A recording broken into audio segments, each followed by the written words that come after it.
மாநில தலைவர் பதவி நான் விலகிடுவேன் சொல்லியிருக்கீங்க. இப்போ தேசிய தலைவர் என்னுடைய பணி முழுக்க முழுக்க தேர்தல் முடிவு வந்த பிறகு திருப்பெரும்புதூர் தொகுதி மக்களுக்கு மட்டும்தான். அதுல எந்தவித மாற்று கருத்தும் கிடையாது.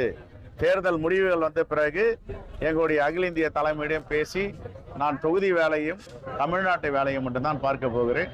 ஆகவே 2 ஆண்டுகள் எனக்கு சிறப்பு செய்த, என்னை நம்பி ஒப்படைத்த பாராளுமன்ற தேர்தலில் 100க்கு 100 விழுக்காடு வெற்றியை நாங்கள் பெற்று தந்தோம்.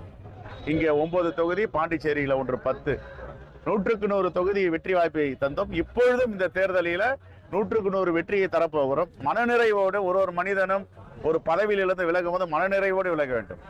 நான் மனநிறைவோடு தேர்தல் முடிவு வந்த பிறகு எனக்கு ஒரு அழுத்தம் கிடையாது. நான் அழுத்தம் அடுத்த 5 ஆண்டுகள் நான் தான் இருப்பேன் தலைவரா. எனக்கு ஒன்றும் எழுதம் கிடையாது. அதனால நான் எந்த பதவி கேட்டாலும் எங்க தலைவர் ராகுல் காந்தி கொடுப்பார். என்னுடைய பணிகள் தான். நாங்க எப்படி இந்த 5 ஆண்டுகள் பணிகள் சொல்றேன், இந்த கட்சி பணி, இந்த 2 ஆண்டுகள் பணியை பார்த்தீங்கன்னா நான் என்ன செஞ்சிருக்கேன்னு எங்கள் தலைவர்களுக்கு தெரியும். ஆகையால மனநிறைவோடு எதையும் செய்வோம். ஆகையால முழுக்க முழுக்க இனிமே திருப்பெரும்புதூர் தொகுதி மக்களுக்காக 24 மணி நேரமும் செலவிட தயாராகிவிட்டோம். மாநில தலைவராக இருந்த 2 ஆண்டுகளில் திட்டங்களை தீட்ட முடிந்தது. ஆனால் உறவு வைத்துக் கொள்வதில் சில சிரமங்கள் இருந்த நேரடியாக அதையெல்லாம் விலகிவிட்டு முழுக்க முழுக்க இங்கேயே உட்கார்ந்து ஸ்ரீபெரும்புதூர் தொகுதி மக்களுடைய பிள்ளையாக இருந்தவன் தமிழ்நாட்டு மக்களுடைய பிள்ளையாக 2 ஆண்டுகளாக இருந்தேன்.